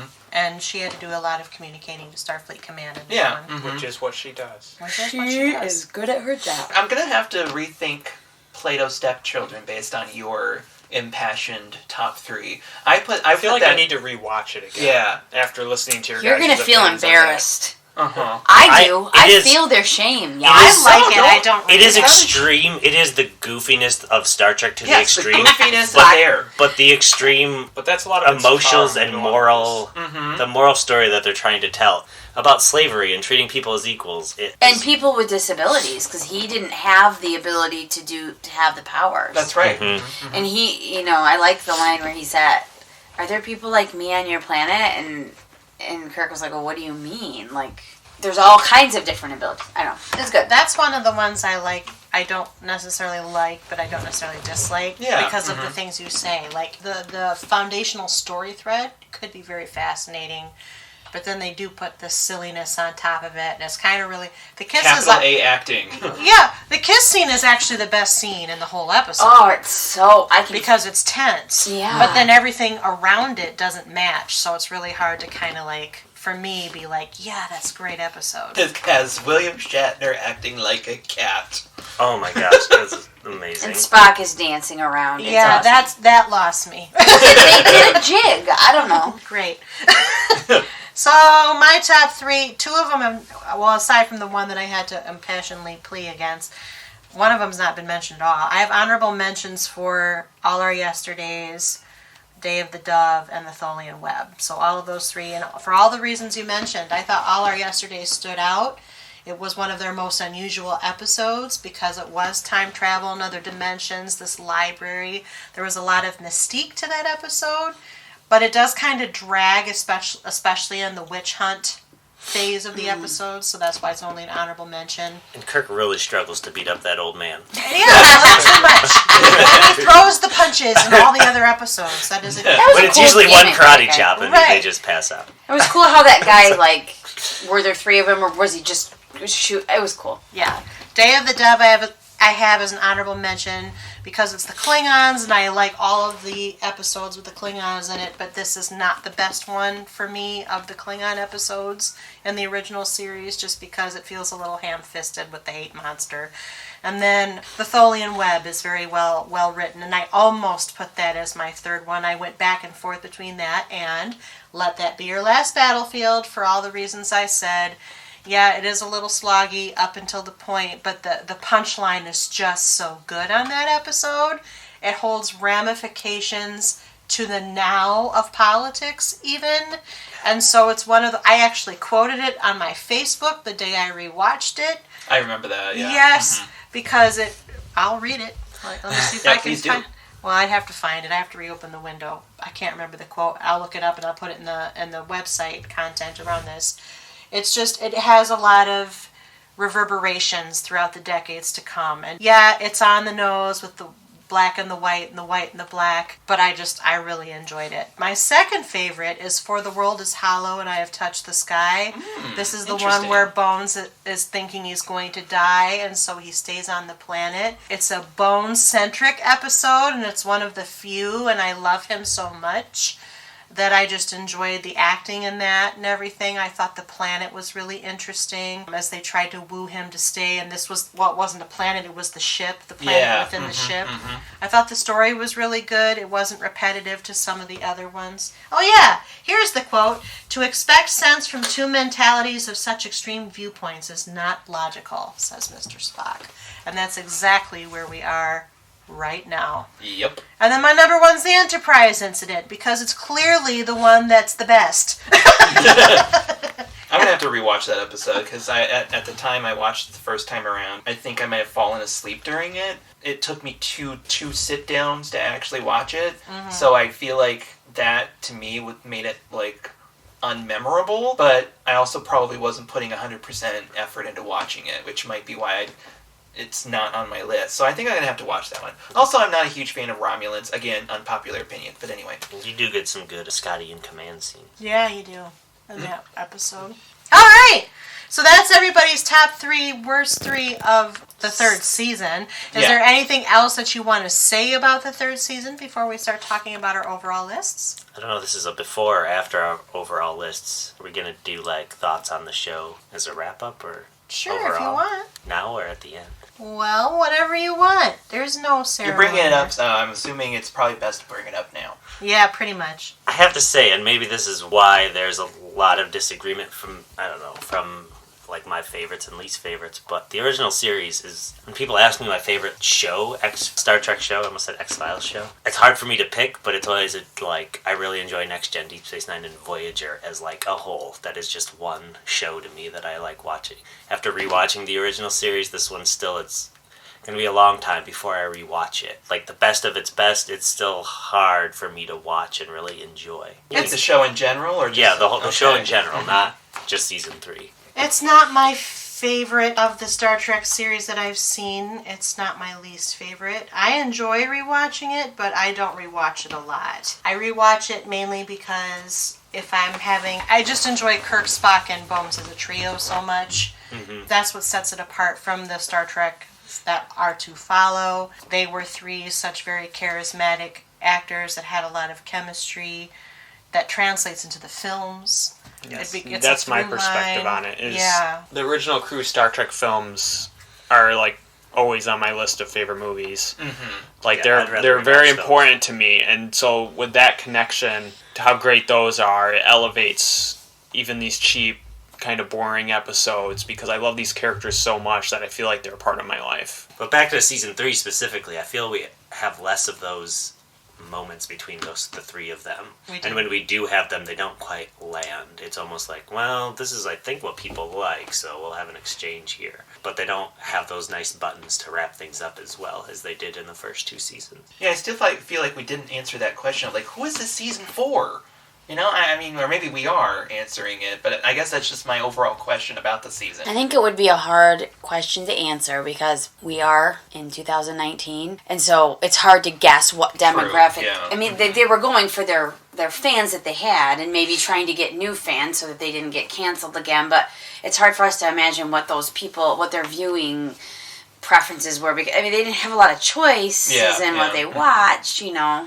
So I think that, I mean, I get that is the question, but I don't think that we can answer it. I guess that's my feeling on the season as a whole. It's just, that's my takeaway, is that question. What was the question? Who is the season for? Who is the season for? Yeah, it was brought back by fans. Is it for them? Is it for new people to join in? Is it for I don't know. That's my question. I think they were and you're right, you can't answer that. Well, but I think you can make an educated guess based on what Sarah just said. I mean, back then, there were only 3 networks. The fact that NBC chose to cancel this means it was doing really poorly. Yeah. Okay? So the people that they were trying to entice to stay were the people that were already their fixed audience. It probably wasn't getting new viewers at this season. That makes sense. But they were probably, I mean, the stunt casting was them probably trying to. Or that was just a cheap actor because they might have had a contract to do a certain number of episodes. I don't know. So, like, doing the Spectre of the Gun, that was like, oh, well, the fans like seeing If you like John Wayne, you're going to love this. Yeah. Well, no, I think that one is more of a sets. Yeah, I mean, you have to remember, this season has literally half the budget of the other 2 seasons. That too. So they didn't fund it. They had all new writers. Mm-hmm. They had new executive producers with Gene Roddenberry as a titled executive, but was really more of a consulting producer at this point. They had already low ratings going into the 2nd season finale when the show was better. And then they were doing worser episodes, so then they would have to, Batman had ended by the time Star Trek 3rd season started, so they were grabbing those guys, they were grabbing some other character actors from other big shows of the time. There just really wasn't, they were trying, but there wasn't a lot they could do, and then the quality wasn't up to what it had been. And yeah, I can see that. Shatner wrote a really good book called Star Trek Memories and the sequel Movie Memories. I mean, it's a really fascinating read, and in there he says, showing up to set for the 3rd season, it felt like a completely different show. Like, they had almost their entire special effects crew was gone, the makeup crew was gone, the costume people were gone, so they were just literally pulling off everything that they had already in storage on the studio lot. And just trying to make everything work. Bones' pants are so short. Yeah, they're like knickers. That empath episode is set entirely on a dark stage. Mm-hmm. There's nothing. There is the little prop of the bed and a couple machines, and that's it. And you can also tell that their uniforms are falling apart, especially watching on big TV. You can see all the fraying and the colors faded, and you can just tell that they're really just stretching every nickel. I guess I missed that. But I mean, one of the bright things, though, is even though this season's not very strong, it gave them enough episodes to get more syndicated, which is where it found its audience and the whole reason we have the movies. Mm-hmm. And the animated series. Yeah, it's true. So it's not a great season, but it kept it going long enough to get a following. To launch the history, if you will. So it might be the most important season of Star Trek. So to that end, it's time for our lists. See how I did that? I don't know. I feel like you need like a fanfare there. I get to do the last best list. I don't care what order we go otherwise. All right, my least favorite 10. I didn't rank my bottom 10. It's just basically a general 10 Do you not episodes. understand how this works? I didn't know how to do a bottom... No, actually, I guess I did. Because I was just like, Well, maybe we should let somebody who's ranked go first. I'll go first. Okay. I will say it wouldn't be hard to shift some of these around. My number 10, I don't know how to number that. My 10 favorite is- of my least favorite Which is number 10. is Cat's Paw. And I think it's 10 instead of higher because I do like Halloween themed things. So, but it was not a good That's episode. very gifty of you. The Omega Glory. I think that's the one that ends with like, here's the Constitution, and they couldn't really read it. And it no, that's Sliders. But anyway. That The one where the people are descended from like Yankees and communists. Yeah, there we go. Yes. Yeah, that's on my list. Yeah, that's number That was 9. a bad joke. I'm sorry. And then number 8 is and then the children shall lead, which we already talked about. Mm-hmm. But I might like this next one more than where I've placed it. It's called A Piece of the Action. The gangsters. Yep. Just don't care for that one. Tomorrow is yesterday. That's the one where they go back to... Yesterday. Yeah. How did that help you? I have to look it up. I did these lists as we went. I was gonna say some of these And I I don't shuffled remember the full through. plots either. I just remember I hated them. So I'll go as quickly as I can. I'll look up tomorrow's. Oh, yes. It was so boring to me. This one, they go back, they're thrown back to the 1960s Earth, and the Yeah, astronaut is on the Enterprise. Oh, and they can't let him back. Oh, I They remember. can't let him go back to his home time. Yeah, I can't remember why. It just, specifically, it's on the list because it was one of the most boring ones. I just didn't care. It felt like it was 3 hours long as I watched it. The next one is The Alternative Factor. Oh, man. I don't remember what that one's about either. That was in the first season? Yeah. Oh, it has a lot of slow motion fighting. Oh, yeah. That You can guy see with the the weird picture beard. of the guy. He has a really big beard. Yeah. Is he's connected to a parallel universe version of himself? Uh-huh. Who, it says, who is Lazarus? I don't know how else to help you with that, but it was very annoying to me, and it Episode 27 of season 1. Yeah. Yes, it slows down every time they're like battling. I don't remember it. What are little girls Alrighty. made of? Is next. Android. The androids. Do you need more? No. I don't know. Where no man has gone before. Oh. Really? Yeah, On your bottom 10? Really? yeah That that's seems harsh. That does seem harsh. That's a pretty good episode, aside from the gravestone That's mistake. one of my favorite ones. I don't enjoy it. Oh. The Espers. Is that what they call it? It's not on my top 10. Next is Charlie X. And then my least favorite one is The Way to Eden. What that? The hippies. The space Oh. hippies, yeah. No, I will not call that anything other than space hippies. So... Okay, that was my bottom 10. So, like I said, I struggled season 3 because so many of them blended together. They didn't stand out as being boring. So I think that's why more of season 2 and 1 lasted on my bottom 10 list, because the ones that I didn't enjoy in season 1 or 2 stood out more. A lot of these in season 3 Just like, blend yeah. together as Mhm. repetition. I and can are see just, that. They're just boring to me. I would rather watch all of season 1 in its entirety with the ones that are my least favorite on there than a lot of the ones on season 3. This was just a really difficult season of television to watch. No, I agree with that. I mean, you have a lot of the same episodes on your bottom list than I have as well. I started out just naming 10 episodes in general that I hated overall in the entire series, and just now I was trying to rank them in a somewhat bottom 10, starting with 10 as the least worst to the absolute worst, and I definitely think, yeah, Cat's Paw would be it's pretty bad, but not as bad as it could be. And then I was going to put Assignment Earth just above that, but it's like, no, that's way worse. So it would probably have to be then like Paradise Syndrome, I think is like number 9-ish there, and then I would put like Charlie X around number 8. Sorry, I guess apparently I don't remember that, but I guess That's the somebody kid with his eyes that roll No, I up think and we yeah, I all think that- hate that one, We all right? That's on my okay, list. well, the way you were talking, it sounded like that you were telling us that I somebody think I was liked just it. sorry because of that was before where I apologize after saying Where No Man Has Gone Before. Oh, Then okay. said I see. Okay, I misunderstood that. So then I would probably put like Omega Glory and Piece of the Action, and in there is like the middle ones, and then I get like the top 4 or 5 worst, starting with, let's see, Turnabout Intruder I put at number 4. Then I put number 3 was Spectre of the Gun. I love the fact that I hate that episode, but I love the fact that in that episode we're talking about the bad budget of the season. They actually wrote the bad budget into that episode. That it's like, oh, we don't have a lot of sets, so we'll just make it that the sets aren't complete. These buildings were purposely not complete. I didn't even notice because I was so blinded by my hatred for the dumb premise. Yeah. You know how I get about like one of those things. Where Yeah. And you guys are probably rewatching like, Sarah hates this. No. No, you weren't? Okay. But the 2 worst that I have on here are both from season 3. And that would be The Way to Eden, aka Space Hippie episode. It's like one of the worst of the worst. And I think the worst of the worst is And the Children Shall Lead.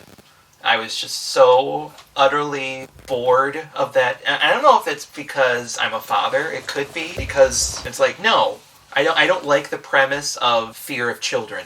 Demon children always make me so... So don't watch mad. Children of the Corn, is all I'm saying. Oh yeah, I've seen that. Have I seen that one? I can't remember. I think I have. But yeah, Kylie, I don't what like that one movies either. has Michael seen? What movies has Michael Yeah, he's seen? clearly asking you. Star Trek movies? Just repeat, children can be scary. Sometimes their hands are sticky. They don't know what they're going to touch. That's my hands are sticky right now. I don't know how but they are. And the people sitting beside him leapt away. Well, I think they're sticky from like sweat, probably from nervousness. But anyway, Oh, man. Okay. You're Charlie Brown in this one, man. hey, I saw You're a Good Man. I saw A Boy Named Charlie Brown in the movie theaters this past weekend, and I watched it again, thinking like, oh my god, I am so Charlie Brown. So yeah, but yeah, those are my 2 bottoms. All right. Thanks, Your 2? Michael. And Most The Children Shall bottom. Lead was number 1, and Space Hippies was number 2. Gotcha. I can go. Sure. Or, yeah. sure. My number 10 is And the Children Shall Lead. My number 9 is Assignment Earth.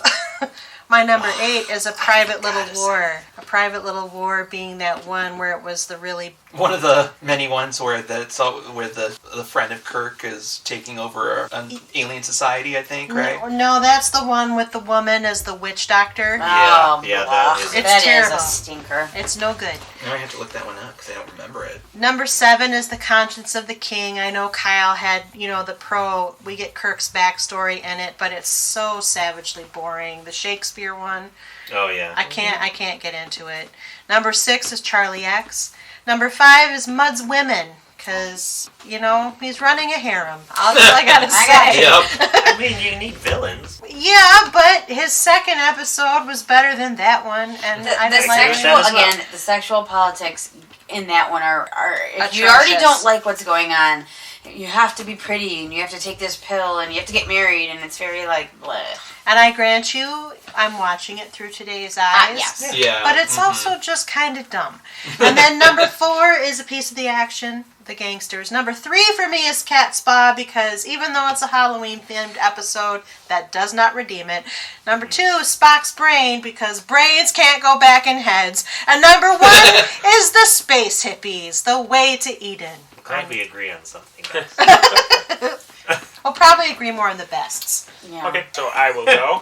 Okay. Number 10, And the Children Shall Lead, because Hey, the man. ridiculous kids. Yeah. 9, Omega Glory, ridiculous. 8, Charlie X, mostly because the actor playing the character of Charlie X just annoys me so much. Well, his eyes shouldn't roll back into his head like It's that. more of a Twilight Zone episode. 7, Wolf in the Fold, which is the Space Jack the Ripper one. I liked Space Jack and It was River. sexist. It was not sexist. He's just mad because Piglet was Jack the Ripper. Ruined his childhood. 6, Piece of the Action, just because of the ridiculous gangster I think storyline. we all have. We're all Yeah. here for that.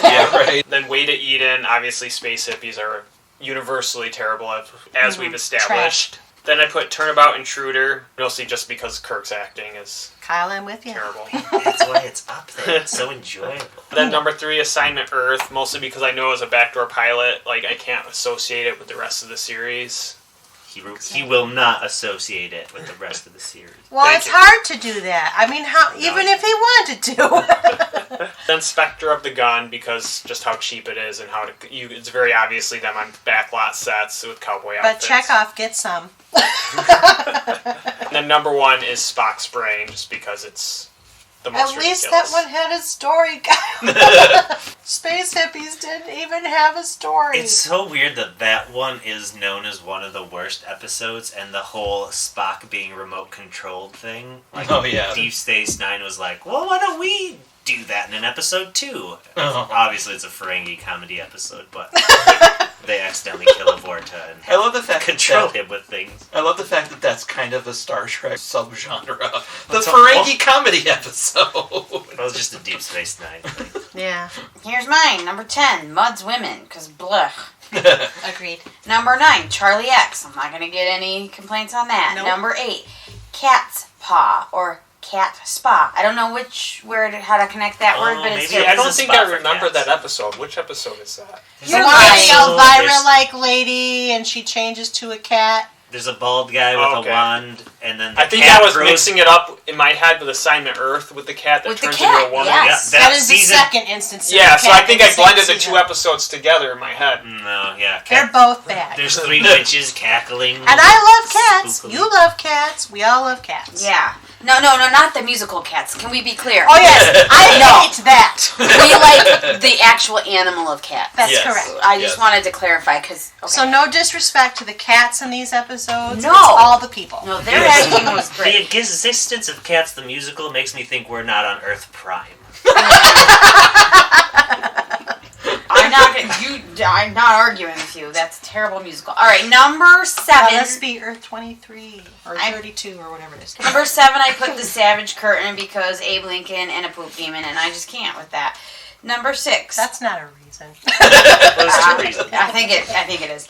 Number 6, Assignment Earth, because it's not good. Number 5, Spectre of the Gun. Look, we all know Sarah doesn't like when we do that kind of thing. Where Going into The mixing past. of genres? Yeah, or- let's not well. They didn't do it well. Number 4, Bread and Circuses. Now look, that would have been higher, but Michael kind of gave me some perspective last time, and I learned. Number But 3. it's still number 4. yeah, because I don't. But it wasn't number 1, Michael. So. Okay, I'll go with that. Number 3, Space Hippies, because it's not good. Number 2, Patterns of Force. That's Hitler. That's the Hitler. See, I liked nonsense. the way that one ended. So Number it 1. would be my worst. I'm sure you can all guess. It's a piece of the action. That's the most terrible thing I've ever had to sit through, and I will not watch it again. Space Hippies is worse than the Gangsters. I can't. At least Space Hippies, I can pretend like maybe, I can reminisce. I can hear Aquarius in my head. I don't know.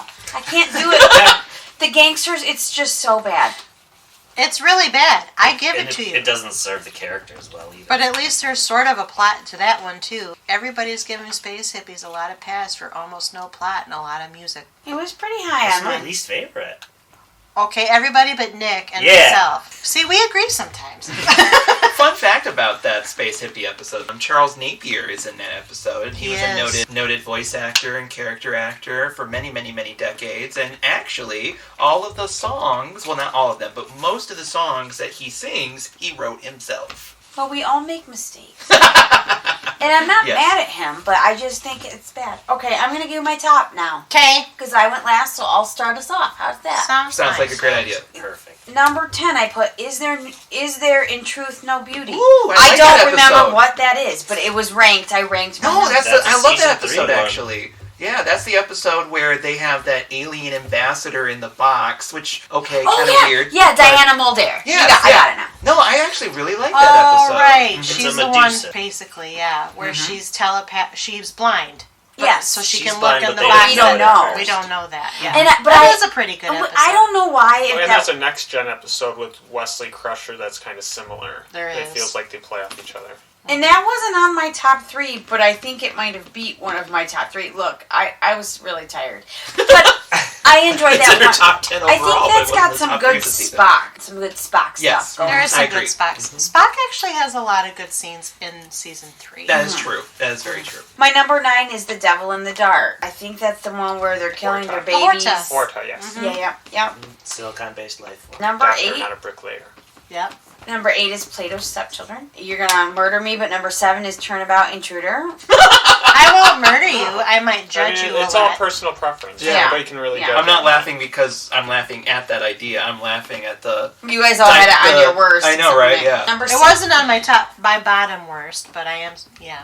Number 6, I still put... think worst Star Trek is still better than most other shows. Okay, well that's fair. Number 6, I put The Cage.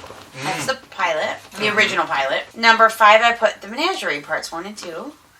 Those 3 things are really hard for me to separate, so I just went with it. I was gonna say if they should go together as the same number, but Well, I just... Number 4, I put Trouble with Tribbles. Number 3, Mirror, Mirror. Number 2, A Mock Time. And number 1, The City on the Edge of Forever. Me go next. I feel pretty strong about my top 6. Anything under that, I could debate. My number 10 is the immunity syndrome, where they go into a giant organism that they have to do something with. I don't remember. I really liked it when we discussed season 2. I'm looking. Yes, please. Well, IMDb doesn't help you that much with this one. Oh, it's not season An energy 3. draining space organism threatens the galaxy. I do remember that doesn't episode. help. Yeah. You know, we don't see much of the green tunic in season 3. We saw it a couple times. We saw the dress uniform. It probably fell apart after. Oh, we see the dress uniforms because they all complain about them for having to wear them for Abraham Lincoln. The Vulcans just got totally destroyed in the immunity syndrome. And now they're stuck in it, and they're like, well, Is what? that where Spock feels the ship? He knows that they're all dead. Mm-hmm. And they're like, well, how come if the Vulcans couldn't get out, how are we going to get out? Yeah, it's a space amoeba. Okay, That's number 10. They get better. Plato's Stepchildren is number 9. Then the Turnabout Intruder is 8 for me. And then... then we go to A Mock Time. Trouble with Tribbles is 7. 6, Balance of Terror. I really enjoyed Galileo 7, so that's my number 5. Oh, interesting. The Devil in the Dark. I just think Galileo 7 has some good Spock being Spock moments. And how others treat him as being different to the other crew members of at least that space shuttle. The Devil in the Dark, Mirror Mirror is number 2 for me, and then my favorite has always been and stayed my favorite, this watching, The City on the Edge of Forever. All right, cool. I'm feeling much better about my top 10 now. I almost feel like I have to preface this.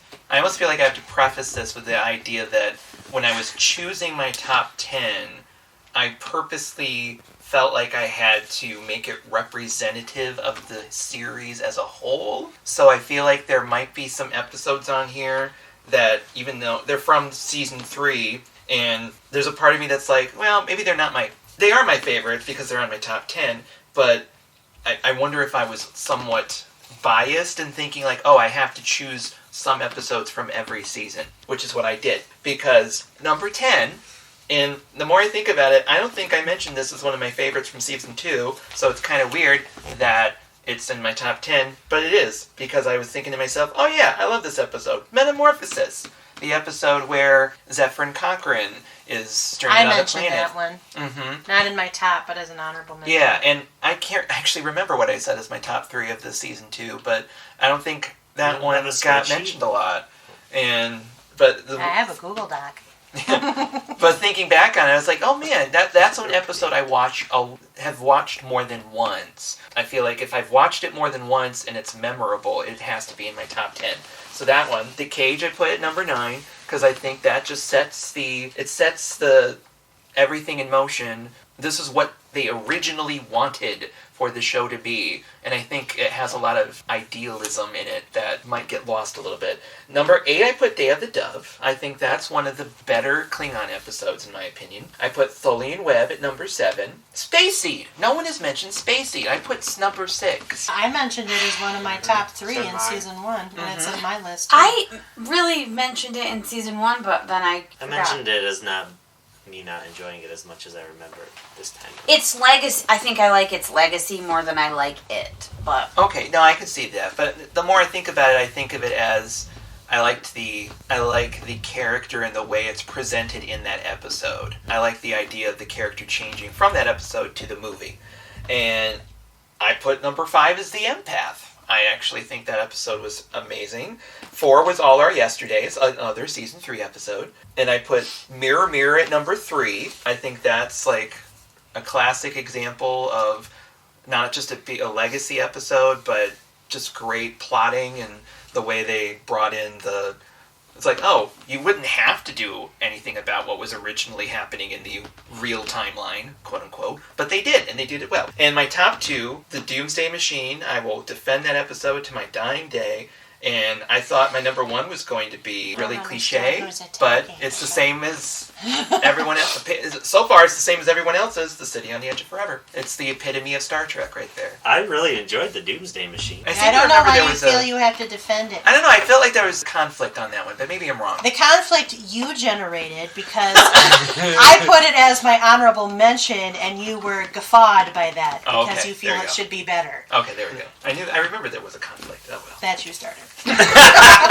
You were very upset that it was like number 4 on her top list. Pretty much. So for my number 10, I chose Arena. I mean, it's me when I think one of the first images that pops up when you think Star Trek is Kirk fighting the Gorn. For you. Well, I mean, like when Sci-Fi Channel got the rights to Star Trek, that's how they advertised it. It was always clips of him fighting the Gorn. I feel like non-Trek fans would recognize the Gorn. Probably. Yes, I mean, like the opening Independence Day is a guy watching Kirk fight the Gorn. Like, it's surpassed. It's part of our pop culture. It's funny. Number 9 is Enterprise Incident. Because of the reasons I said when we were listing this season. It's a sequel to Balance of Terror to me, and I love that episode. Number 8, Galileo 7. Because I feel like it's one of Spock's strongest episodes, and it shows better his Vulcan mentality and how a Vulcan would think surrounded by all us irrational humans. And just shows like the struggle of him to try to get through for their betterment, but they just won't listen. Number 7 is Amok Time, because I love it when they fill in all the Vulcan culture. And part of that leads into my part 6 is Journey to Babel, filling in Spock, and plus the first appearance of Sarek, who's one of my favorite characters. Yep, I definitely agree with that. Number 5, Trouble with Tribbles. It's probably the episode I can rewatch the most, just because I always get a chuckle out of it. It's always entertaining. Number 4, Balance of Terror. As I said, the Romulans are like my favorite villain. Number 3, Mirror Mirror, because also it's one of the top, it's the most iconic, and I love that they kept going back to that in the later ones. I actually kind of wish there had been a few more Mirror episodes in some of the other series. Oh yeah. Mm-hmm. Yeah, I wish Next Gen and Voyager did it. Deep Space Nine did it plenty. Number 2, Space Seed, because Khan is the ultimate Star Trek villain. And I actually think that episode holds up really well. I love it. I love the end fight between Kirk and Khan. There's like... It kind of shows, which they delve into later, his no-win scenario attitude. There's no way he could win in a fight with Khan, so he cheats. Yeah. And he beats him over the head with a pipe. Like, I love that. And number 1, City on the Edge of Forever. It's just, in my opinion, hands down, not even close, the absolute best Star Trek episode. So far, unanimous. Did you have City at number 1? Mm-hmm. Well, I'm going to break that trend. Throw things at her. Get a pipe. You know what's funny? The other day, Nick said to me, "Don't think, just tell me your favorite Star Trek episode." And I said Amok Time. But then when I was really thinking about it, I said City on the Edge of Forever. I don't know. So the good news is I think every single one of mine has been mentioned except for one. That is good news. I know. But they're all in different places. For me, number 10 is a tie. I always cheat on the number 10 with a tie. And that is Mirror Mirror and The Devil in the Dark. So I didn't like the Mirror episode as much as everybody else does, but it is classic Trek. It's the most interesting of the original series transporter incidents. I also feel like it's the best pacing of one. It has very good pacing. Yeah. So I guess Which is a breath of fresh air. I guess what I'm going to preface my top 10 in is how much I responded to the plot and the characters of the episodes. Because City on the Edge for me is 4. And I'll explain why in a second. Mirror Mirror, I really love that episode. For me, I feel like I wish we'd spent a little more time on the good Enterprise, mirroring the bad Enterprise, but that's just me. And The Devil in the Dark, I really love that story. I think it's good, and yeah, I'm not a bricklayer, man. Number 9 is The Doomsday Machine, Michael. because the planet-eating spaceship is very interesting. I love it. I know. It's number 11 for me. Number 8 is the one no one's mentioned, which is Errand of Mercy. This is the Klingon episode from season 1, where they go to that planet and they're trying to say, we don't like all your warring ways, and then they turned out to be this very evolved race that kind of sends them packing and tells them how stupid they've been. And they almost remind me of the Traveler, the being that takes Wesley Crusher into the next stratosphere. But I really like that episode. It sets up whichever one of the K names comes back later. Kayla? Oh. One of them. Yeah. One of the Koloth. I can't remember. Yeah, I can't They have remember. the Duchess Dax's Kang, friend. so it's probably Koloth. It's probably Koloth. One of the three is in that episode. I really enjoy that episode. Number 7 for me is the Enterprise incident. Number 6 is Space Seed. Con. Number 5, okay, so all of this stuff will be very self-explanatory once you find the trend. Number 5 is Amok Time. Number 4 is The City on the Edge of Forever, because as brilliantly written as it is, for me, the other 3 that I'm about to list are more Star Trek than The City on the Edge of Forever. The City on the Edge of Forever is a brilliantly written episode, but these other 3 are too, and to me they're more emblematic of what Star Trek is, and that is The Trouble with Tribbles at 3, Balance of Terror at 2, and Journey to Babel at 1. Because those are all of the main characters doing the main character things. With the main villains, you got the Klingons back in the Tribbles, they have their war. Balance of Terror is the Romulans, the very first introduction and a really great one, played by Mark Leonard, and then Journey to Babel is Spock's family. And Common theme, they're all the space-centered episodes. They are all space-centered episodes, too. I do like those ones probably a little bit more than where they land on planets that look like Earth. Yes. Yeah. Now, City on the Edge of Forever is the best landing on a planet Earth episode. By far. Followed by the voyage home. Oh no. That's not an episode. That's for a later thing, Kyle. So that's my top 10. So I spoiled your unanimity. Yeah. Would you say that City on the Edge of Forever, in your opinion, is a great science fiction story? Yes. But it's not the best Star Trek story. Is that Yes. what you're kind of saying? Yes. Okay, yeah. That's... Yeah, she's saying it's the 4th best Star Trek story. Yes, well, I know, but that I mean, too. like, but you're saying it's a great episode, but it's almost like you're saying that you like it more for its science fiction, Yes. in sci-fi tropes or whatever, but it's not to you. It's less Star Trek than the 3 you mentioned. Correct. Yeah, okay. I wanted to make sure I understood that. Yes. Yep. I can see that. I will say that one moment kind of sums up those 3 characters really well, where Kirk has to prevent Bones from saving Edith Keeler's life while Spock just logically watches. Yeah. That feels very good, like, true to those characters really well and helps define them going forward. And like how they react in a split second. Like like their instinct. Like they have Yeah. no time. It's just pure them. Well, and when I'm thinking, my top 10s never necessarily align ranking-wise, but a lot of that is my emotional response to the story. City on the Edge of Forever, I said it when we talked about it, was my number 2 of season 1 because I liked Balance of Terror more. And I said at that time, Balance of Terror to me is more representatively Star Trek because it's Romulans, it's the neutral zone, it's Kirk and the cat and mouse, and that becomes a thing that comes back and comes back and comes back no matter which the captain, anytime a Romulan is the antagonistic force of an episode. It's a chess game with the Romulans. I just Always. Googled, like, top fan-voted episodes. I just want to see what they said. They probably said Tribbles or City. They said City. Their 10 was City's Devil in almost the like Dark. creation. 9 was By Any Other Name. That one is actually, I put that down as a favorite of season 3. Not like, top 3, but as like an honorable mention. 8 was Taste of Armageddon. 7 is Space Seed. 6 is Arena. Wigwam. Some people like it. 5 is Trouble with Tribbles. 4 is Mirror Mirror. 3 is Balance of Terror. 2 Amok Time. And 1 City on the Edge of Forever. No love for Journey to Babel. And this is just, what? No love for Journey to Babel. They have a top 20. I can scroll. But this is just one site. I mean, Doomsday Machine was 11. Journey to Babel was 13. 12 was Be Your Last Battlefield that I hate. So we're saying all the ones. They're all in here. I mean, City is almost a cliche as a I favorite. know. I episode. actually, when I put it down as number 1, I was like, I feel like I should say something different just to be different, but honestly, I can't. It's if there's any episode of Star Trek that the original series that I would, if I had to choose just one to watch, and I would never have to watch another episode ever again, that's the one I would pick. See, I would pick The Trouble with Tribbles. Because I like it, and they're so cute, and it's funny, and there's Klingons. It's also so mood dependent, right? Yeah, you it know, is. But Trial and Tribulations is real good too. That's coming, right?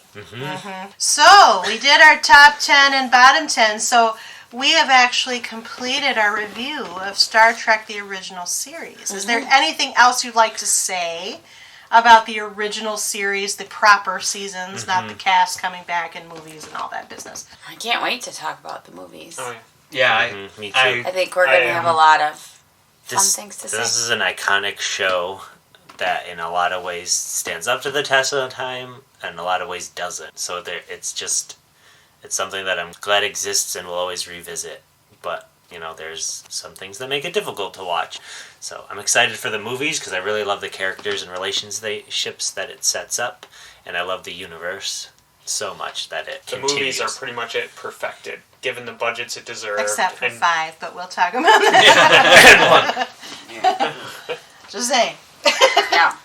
I feel like it's nice to feel that this show is the beginning of something fantastic. It was great in its own right, but I'm not sure anyone realized at the time it was airing what it would become and how wonderful it would become in the grand pop cultural landscape.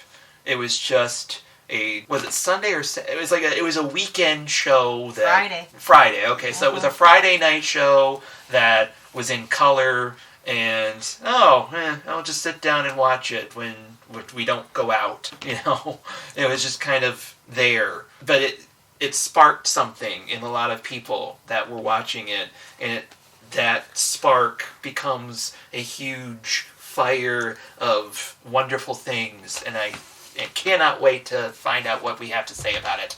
It's insane that a show that was canceled after 2 years in the 60s had as much... It ebbs and flows through time, but the fever pitch that hit when Brent Spiner, Jerry Ryan came out very recently saying they're in Star Trek Picard was... I didn't realize how passionate so many people were for Star Trek, and not just that character, because people are excited about Picard, but we're bringing these other elements in. It's connecting to the rest of the universe. And it's just awesome even that some it's of the alive. super obscure things like Hugh. Yeah. People went nuts about People Hugh. are saying Jerry Ryan, Brent Spiner, and I can't even remember the actor's name from 2 episodes or 1 in a 2-parter.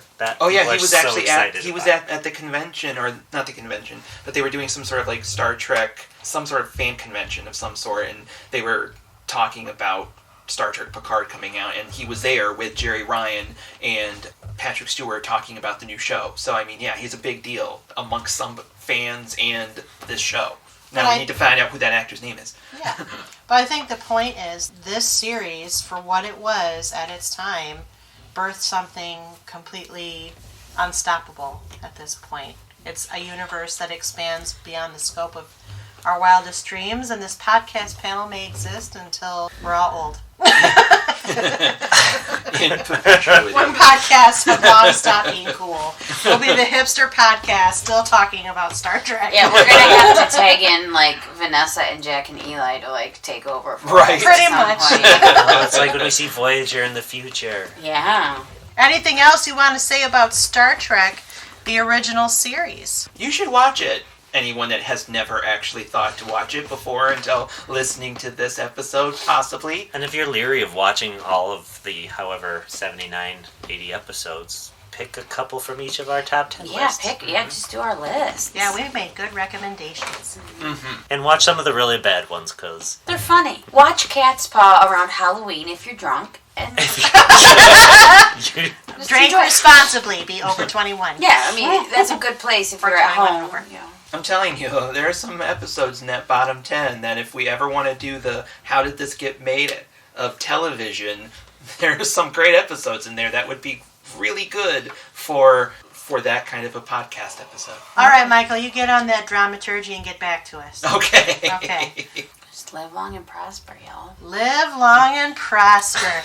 And we will, because this is just one series of several, 6 for sure, and then probably 7, 8, 9, 10, and 11 before we get done. So at this point, what I'd like to do is thank Sarah, Nick, Michael, and Kyle for joining me once again to talk about Star Trek, the original series. But oh, just you wait, there's more. But before we can get to that more, it's time for the credits. Couch Potatoes Unite! Exclamation point was produced by Back Pocket Productions, run by yours truly, the Chief Couch Potato, which is really another way of saying executively produced by me, Kylie Piette. My associate producers are Krista Pennington and Selene Rezmer. I edit this podcast, and our logo is by Rebecca Wallace. Our marketing graphic artist is Krista. Our theme song was written by Sarah Milbratz and sung by Sarah, Amy McDaniel, and Kelsey Rezmer. Kelsey played the keyboard, Ian McDonough played the bass, Christian Somerville played the guitar, and the whole kit and caboodle was engineered and produced by Kyle Aspinall and Christian. We hail from Grand Rapids, Michigan. Please, if you like what you hear, take the time to rate us on iTunes, Stitcher Radio, or Google Play, or wherever you find your podcasts. Give us stars, give us comments, give us reviews. Let us know how we're doing. Send us a message. We might just read it on the podcast. Tell us what you like, what you don't like, what we should keep, what we should toss. You know how it goes. And if you have suggestions on shows we might consider, contact us at our website, couchpotatoesunite.wordpress.com, where we have a guest book, via email at couchpotatoesunitepodcast@gmail.com, or via our social media, Facebook, Twitter at CPU Podcast, and Instagram at Couch Potatoes Unite. Though, of course, we add new and old shows to chat about around the water cooler all the time. We always have several more new episodes coming down the pike. Just listen to our intros, and if you miss old episodes or want to know in general what we cover, just find us. We are everywhere and searchable wherever you look for things on the internet. You can search for us, or you can subscribe at our website, our channels, our social media accounts. Stay up on our new events and episodes. Until the next time, all the Trek series of the past, with the exception of Discovery, are available on just about every streamer you can think of, so we're not going to give preference by naming any one of them unless you call me or message me at couchpotatoesunite.wordpress.com, Facebook, Twitter, Instagram. We'll talk, we'll make a deal, and then I'll say your name all you want. In the meantime, our Star Trek 50 Plus panel will next reconvene to discuss both seasons of the animated series and part 4 of this Looking Back series very shortly, and I'll be moderating that one too, because that's practically an extension of what we're already talking about. So until the next time, until the next episode, new episodes are published every Wednesday. Keep listening, keep watching, stay tuned! Bye-bye!